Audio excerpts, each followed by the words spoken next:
നല്ല super tasty ആയിട്ടുള്ളൊരു home made chicken ഷവർമ അതിൻ്റെ റെസിപ്പിയാണ് കേട്ടോ ഇത്. അതിനായിട്ട് 750 ഗ്രാം അളവിൽ ബോൺലെസ് ചിക്കനെ ഇതുപോലെ നൈസായിട്ട് ഞാനൊന്ന് കട്ട് ചെയ്തെടുത്ത് വെച്ചിട്ടുണ്ട്. ഇനി ഇതിലേക്ക് നമുക്ക് കുറച്ച് പൊടികളൊക്കെ ചേർത്ത് കൊടുക്കാനുണ്ട്. അത് ഞാൻ ഈ ഒരു സ്ക്രീനിൽ കറക്റ്റായിട്ട് എഴുതി കാണിച്ചിട്ടുണ്ട് കേട്ടോ. നന്നായിട്ട് മസാലയൊക്കെ പുരട്ടിയ ഒരു ചിക്കൻ ഒന്ന് റെസ്റ്റ് ചെയ്യാൻ വെക്കുക. അതിനുശേഷം ഒരു റെഡ് സോസ് റെഡിയാക്കാനുണ്ട്. അതിൻ്റെ ഒരു ചേരുവകളെല്ലാം കറക്റ്റ് ഞാൻ സ്ക്രീനിൽ എഴുതി കാണിച്ചിട്ടുണ്ട്. അതിനുശേഷം നമുക്ക് ഇതിലേക്ക് വേണ്ടത് ഷവർമ സോസ് ആണ്. ആ ഒരു ചേരുവകൾ നിങ്ങൾക്ക് ഈ ഒരു സ്ക്രീനിൽ കാണാവുന്നതാണ്. ഷവർമ സോസും റെഡിയാക്കി എടുത്തതിന് ശേഷം 1/2 കപ്പ് അളവിൽ ഇളം ചൂടുവെള്ളത്തിലേക്ക് 1.5 ടേബിൾ സ്പൂൺ അളവിൽ പഞ്ചസാരയും 2 ടീസ്പൂൺ ഈസ്റ്റും ചേർത്ത് നന്നായിട്ട് മിക്സ് ചെയ്ത് ഇതുപോലെ ഒന്ന് മാറ്റി വെക്കുക.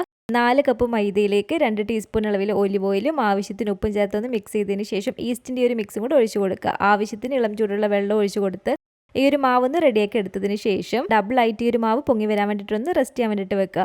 മാവ് നല്ല ഡബിളായി പൊങ്ങി വന്നതിന് ശേഷം ഇതുപോലെ പരത്തി നമുക്കൊന്ന് ചുട്ടിട്ടെടുക്കാം. അപ്പോൾ കുബൂസ് റെഡി ആയിട്ടുണ്ട്. ഈ ഒരു കട്ടിയുള്ള കുബൂസിന് പകരം നിങ്ങൾക്ക് നൈസ് ആയിട്ടുള്ള സാജ് ബ്രെഡിൽ വേണമെങ്കിൽ റെഡിയാക്കിയിട്ട് എടുക്കാവുന്നതാണ്. ഈ ഒരു പാനിലേക്ക് കുറച്ച് ഒലിവ് ഓയിൽ ഒഴിച്ച് കൊടുത്തിട്ട് ചിക്കൻ നന്നായിട്ടൊന്ന് ഫ്രൈ ചെയ്തിട്ട് എടുക്കുക. എന്നിട്ട് ഇതുപോലെ പൊടിപൊടിയായിട്ട് കട്ട് ചെയ്തെടുത്തതിന് ശേഷം ക്യാരറ്റും കുക്കുംബറും ക്യാബേജും വെച്ചിട്ട് ഒരു സാലഡ് റെഡിയാക്കിയിട്ട് എടുക്കുക. ഇനി കുബൂസിലേക്ക് ഷവർമ സോസും ഈ ഒരു റെഡ് സോസും സ്പ്രെഡ് ചെയ്ത് കൊടുത്തതിന് ശേഷം ആ ഒരു സാലഡ് ഒന്ന് വെച്ച് കൊടുക്കുക.